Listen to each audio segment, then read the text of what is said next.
We all know the Christmas story. Jesus is born. We celebrate. We also glimpse the message of the incarnation, even if we don't jump and hide our face. God decided to be like us, human, so we could see our divine potential, the light and the love of Christ forever born in us. In our gospel today, we heard an angel, a messenger of God, appeared to the shepherds, which got me wondering about whether each of us recognize that we too are messengers. Two short Christmas stories. Anybody like Christmas movies? So my current favorite is Joyeux Noël, which translates as Happy Christmas in French. I took 2 years of French, but that's about all I can remember. It was a long time ago in a place far away. So one night last week, Stan and I watched this movie. It's a 2005 movie based on the unofficial Christmas truce of December 1914, depicted through the eyes of French and Scottish and German soldiers. I think it's worth watching annually every year, at least once, wherever you are in the world. It's a fictionalized account of an actual event during the First World War, when Wilhelm, the German crown prince, sent the lead singer of the Berlin Imperial Opera Company on a visit to the front line. The truce starts in the foxholes with bagpipe music from the Scots beginning to play and sing festive songs. And then a tenor begins Silent Night in German. And shortly after that, we hear bagpipes playing it. So imagine the next scene. The German tenor climbs from his trench carrying a small Christmas tree, singing Adeste Fidelis, help me here, O come all ye faithful, walking onto the battlefield into no man's land. The German and the French and the Scottish lieutenants emerge, followed by their troops from their respective foxholes. The lieutenants agree to a ceasefire in honor of Christmas. So we have soldiers from Scotland and France and Germany meet on the battlefield and exchange chocolate and champagne and photographs of loved ones. The Scottish chaplain then celebrates a battlefield mass in Latin. Yeah, it was 1914, right? One of my favorite lines in the whole movie comes when the German commander afterwards says, I'm Jewish. Christmas means nothing to me.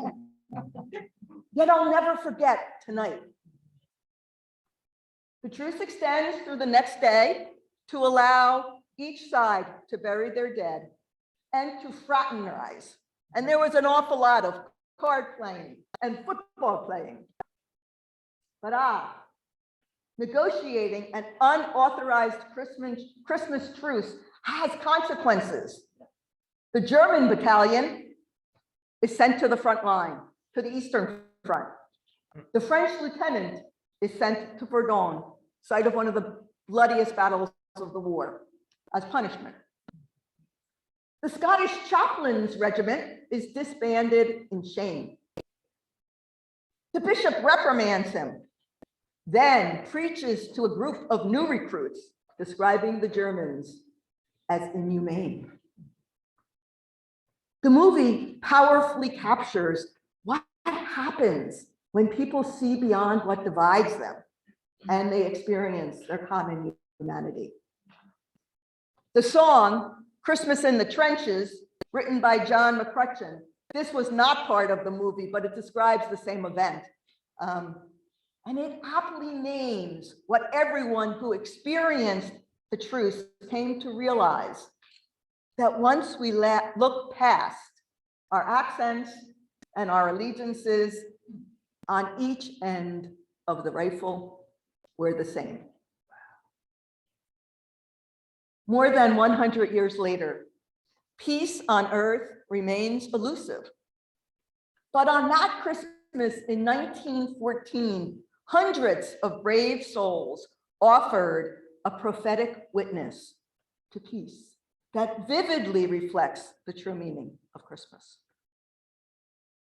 Just by way of background, in 1914, Pope Benedict XV had asked warring nations to pause the fighting for Christmas. The men in charge said no. The soldiers, the boots on the ground, made the decision. That was my first story. Now my second. The second story comes from Elizabeth Gilbert, who relates an experience of being stuck on a bus during rush hour the week before Christmas. Traffic was barely moving. The bus was filled with cold, tired people who were irritated at one another and at the world. When a pregnant woman got on the bus, no one even offered up her seat. Seething rage seemed to envelop every rider.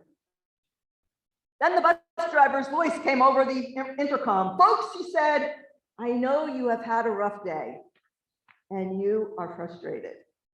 I can't do anything about the weather or the traffic, but here's what I can do. As each of you get off the bus, I will reach out my hand to you. As you walk by, drop your troubles into the palm of my hand, okay? Don't take your problems home with you. Just leave them with me.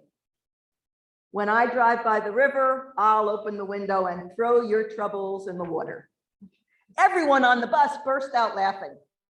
Faces gleamed with surprise and delight, half wondering if the bus driver was serious. And then at the next stop, the bus driver reached out his hand, palm up, and waited. One by one, as people exited, they mimed the gesture of dropping something into his palm. Some people laughed, some teared up, but everyone did it. We live in a world that is hard, my friends. Sometimes it's extra challenging. We struggle and we fail. We lose jobs and money, friends, energy, and love. And often plans change. We witness horrible events unfold and we become fearful and withdrawn. There are times when everything seems cloaked in darkness. We long for the light, but we don't know where to find it. But what if you are the light? What if you are the very agent of illumination that the dark situation calls for?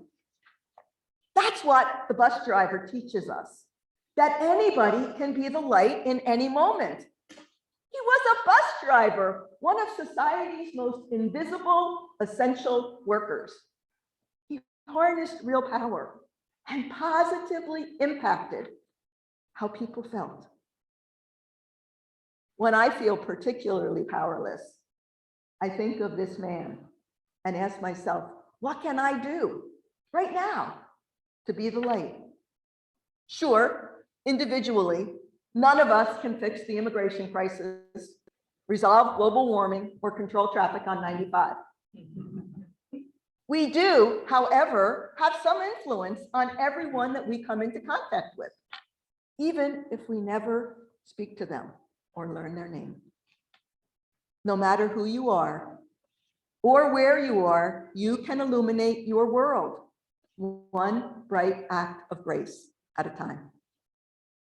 So friends, today, we're not on a bus. In fact, we're not even all in the same room. We're not in the same state. We're not in the same country, right? Like, let's recognize it. And yet, today, I will open my palm and offer you the opportunity to drop your troubles into it. The challenge of Christmas is twofold: to joyfully receive the gift of the Word made flesh, and to live as the body of Christ and follow the way of Jesus the other 364 days of the year. So I'll conclude my comments this evening with a quote from feminist and social activist Bell Hooks, who recently passed away. Rarely are we healed in isolation. Healing is an act of communion.